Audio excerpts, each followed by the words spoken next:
Hey everybody, it's me Lone, hope you're doing alright, and for those of you that have followed me for a while now, you'll know that I'm a huge Borderlands fan, and I used to make Borderlands videos all the time in the past, and I'd like to start doing that again when it comes to Tiny Tina's Wonderlands, because it is actually a really solid game, and in today's video, I want to talk about that because I've seen somewhat positive but still mixed reviews when it comes to critics and other people that have reviewed this game, and I want to talk about this game from the perspective of a hardcore Borderlands fan that has put a decent amount of time into Wonderlands. So if you enjoy this video, please like it, I would really appreciate it. Subscribe if you're new, and consider supporting me on some of my other social media platforms like Twitter, all of which are linked in the description below. So with that out of the way, let's get to the content. Alrighty, so let's talk about Tiny Tina's Wonderlands, and for clarity at the start of this video, I put about 23 hours or so into the game. I have not finished it, but that's mainly because I'm taking my time and ensuring that I do all the side quests that I can, collect a lot of the collectibles, do the challenges and all that kind of stuff. So nevertheless, I do have a good amount of time in the game to be able to talk about it,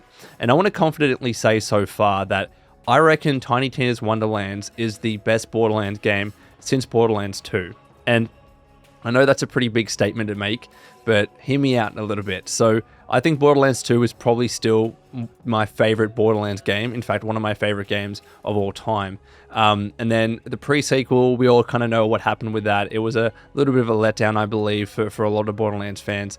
Then Borderlands 3 was an interesting one. Like, I enjoyed Borderlands 3, don't get me wrong, but I never did a second or third playthrough. I never got into it like I did with Borderlands 2. So while it was fun for a playthrough and I had a good time playing with my mate, that was about it for me. And I never really got into the grind and into the the end game of Borderlands 3, let alone any of the other kind of DLC content that might have come afterwards, because I'm not too sure what happened with that game after launch. So that's my reality when it comes to those games. And then it comes along Tiny Tina's Wonderlands. Now, Tiny Tina's Wonderlands I would describe as a sleeper hit, because even me as a Borderlands fan and a fan of the series, I wasn't following this game that closely prior to launch. I wasn't watching every video, reading every press release, etc., especially because I wasn't making videos on it at the time. But still, I wasn't really following it that closely. It looked like a good time, but I didn't think that I'd enjoy it like I did Borderlands 2. And I could not be more wrong. Like, I tried this game because I wanted to give it a chance, and it is genuinely such a fun time. I know that there has been somewhat mixed reviews when it comes to certain critics. I think it's sitting at about 80 on Metacritic, which is really good. Don't get me wrong. But I think for me as a Borderlands fan, this game is just capturing some of the fun that I felt back in the day with Borderlands 2.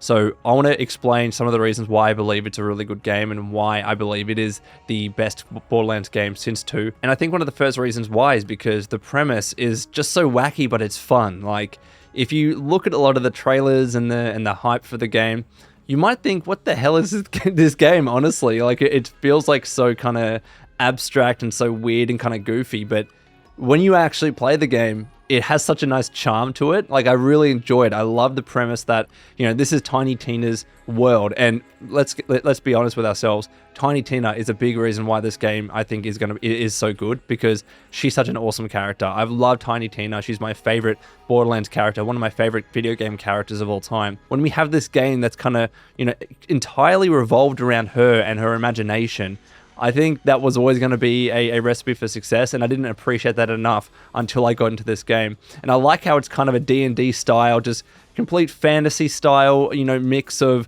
Borderlands with guns, and it feels like kind of like Skyrim and Lord of the Rings in some ways, but it doesn't. It's such a weird kind of mishmash of themes, but I love it. I absolutely love how wacky and crazy it is, and because it is imaginary, quote unquote, the game can get away with a lot more stuff than it could maybe in a traditional Borderlands, Borderlands 2, Borderlands 3, pre-sequel, etc.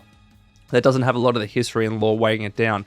It can just kind of go off the rails a little bit and have a little bit of fun, and you definitely get a sense of that with the characters and the side quests, and just like with what is said and the kind of story and plot points that you come across. So honestly, I love it. I absolutely love the premise, and even though it's wacky and it comes off as a little bit cheesy sometimes, I think it can get away with that because it is a D&D kind of video game, essentially. It's not actually a real storyline or plot. And then second of all, I would say that the gunplay and the gameplay feels absolutely amazing. And it feels typical Borderlands, don't get me wrong. I think anyone that's enjoyed a Borderlands game in the past, at least when it solely comes to the gameplay and the gunplay, you'll probably enjoy it when it comes to Borderlands or the Wonderlands, sorry.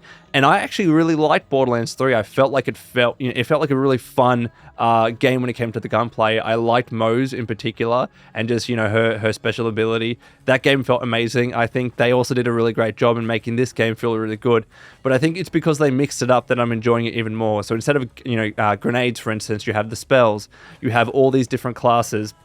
And I'll get to the classes and all that stuff in a little bit, but I just feel like it feels fun to play. You feel like an absolute badass in typical Borderlands style. You're wrecking enemies. It's on point, all right? And the kind of the gunplay in particular, it just feels accurate. It feels precise. It feels just really solid. So I'm loving that bit about Wonderlands. And again, all those other things mixed into it, the more fantasy style elements of the game that are coming out of it. Absolutely love the gunplay. The setting in the world is beautiful. Like every little biome or every different location that you go to, because it is this kind of fantasy world, is just so different and colorful and varied, and I adore it. Like, it's not like the exploration is amazing or revolutionary or anything like that. I just think the game looks pretty. I think the game is really nice to look at, and it is a typical Borderlands game, and I feel like the art style at this stage, the kind of cell shading, like you either love it or you hate it. I've always loved it, and I think they've done a great job when it comes to the setting of this game. But then moving on to the range of classes, this game, I think, has nailed it when it comes to the classes. There's a bunch of different really cool classes, and from what I read, because I haven't obviously played every class yet, but from what I read, you can solo this game with any one of those classes and have an amazing time. I'm having a great time with Clawbringer. I've experienced Spore Warden a little bit too, and I'm really excited, on multiple playthroughs, mind you, to just try some of these classes out. And I absolutely adore how this game has said, you know what, you can have a secondary class and change that and mix it around because you can respec, obviously. I love that. It means essentially, for the most part anyways, that you can just have one character that you've got all your awesome weapons and you've leveled up to 40 plus. But also as well, you can experiment with different classes in that one character. You are not locked down to just a Clawbringer, for instance. If you want to be the Spellshot or the Graveborn, you can do that. Literally just change it at whenever you wanted to. And there is a little bit of a limitation because I believe the main class that you've picked, you can't change. And there are some nice combinations, especially with some of the items that you get in the game.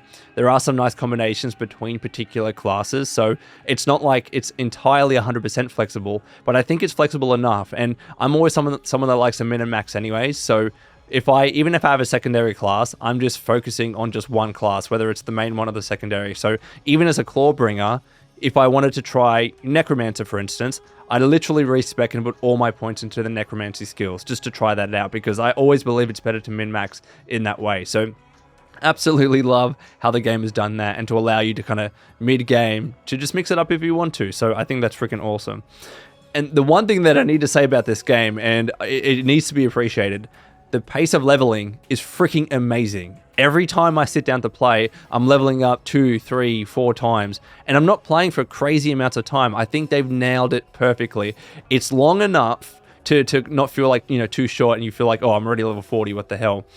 But also as well, you're leveling up fast enough to feel like you're progressing at a decent rate. So as I said, you'll play for 30 minutes or whatever it might be, and you level up, and then you get to distribute some hero points and some skill points, and that is a really good feeling to see your character get better relatively fast, but again, not too quickly. That's something that I really need to call out. It's probably one of my favorite bits about this game, how they've absolutely nailed the pace of leveling. And then I'm going to say that there are downsides, don't get me wrong. Like, this is not an absolutely perfect game, and I'm not going to sit here and be a fanboy about it. There are issues. I've experienced, I would say, probably about maybe 2 crashes, maybe 1 crash an hour. I will say that comfortably. 1 crash an hour, roughly. And that can be very strange. It's straight to desktop, no indication as to why it might happen. Like, sometimes, like, if I went down, for instance, and I was in the death phase, and that's when it crashed. And then other times, I'm literally just exploring, and then it crashed randomly. So it's hard to predict when exactly it happens, but it is there. Also, as well, I know that there's been shift connectivity issues, and people have been having issues playing with others and playing with their friends. I've just been playing solo, to be honest, so I haven't really experienced those firsthand, but I do need to call that out. I've seen plenty of people that have been having shift connectivity issues. Even playing today, I was playing solo again, but I kept seeing the message that you've been disconnected from shift, you've been reconnected to shift every now and again. So clearly there are some issues. Maybe it's because it's a weekend, still, relatively fresh after launch. A lot of people joining in, the servers are getting stressed. I can understand those issues. Like, I've been in game development, I know how that goes, but it's still something to call out. Also as well, I have this really, really weird bug, and it happens every time I try to launch the game. It asks me to connect and accept permissions for Shift and Epic Games. I don't know what it does, but it pops up my launcher, or it pops up my my browser every single time I launch the game, and it asks me to accept. It's very frustrating because it happens literally every single time, and I'm sure it's going to get fixed, but it's another issue that I came across with this game. Also, I will say as well that if you're not a Borderlands fan, it's probably going to be a little bit harder for you to enjoy this game, though I do believe that it's kind of crazy and wacky enough for you to be able to play and just have a good time. It's just typical Borderlands loot and shoot, running gameplay, like gunplay. I think it's a fun time. I think it's a blast, especially if you're playing with friends. I just think that you would probably have a bit more of an appreciation for this game if you are a Borderlands fan and if you're really kind of into that style of gunplay and gameplay. But I still think there is a nice place for new players. You might not pick up on all the kind of references and the characters that are coming back. There are a bunch of new characters, which is great, and it kind of makes sense since it's like Tiny Tina's imagination.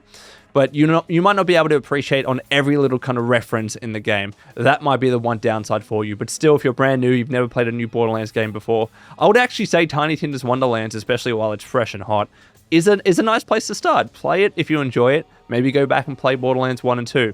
1 is a bit harder, but maybe go back and play 2, and then Borderlands 3. So I genuinely think that it's going to be fun for people that haven't played Borderlands at all. But really, I will say, and I think this is why I enjoy the game so much, is because I am a Borderlands fan, right? And I want to see this franchise succeed. So this game has just been awesome for me. Like, it's been a while, and I'll say this, it's been a while since I've played a game that has made me want to play every single night. Like, I'm really getting into the leveling. I'm really getting into kind of testing out the different skills, testing out different weapons and guns. I miss the looting mechanics in Borderlands, man, or Wonderlands. Like, seeing an epic item or a legendary item is freaking, it's such a good feeling. Like, not many games get that right, and I think Wonderlands has absolutely nailed it, but it's in typical Borderlands fashion. So those are my thoughts on Play Wonderlands, and I think I'm going to start doing videos on it because I'm really liking the game. Let me know your thoughts in the comments below, and let's get to the conclusion of this video. Alrighty, Wastelanders, that is all from me. I hope you enjoyed this video. Let me know your thoughts in the comments below, especially if you have played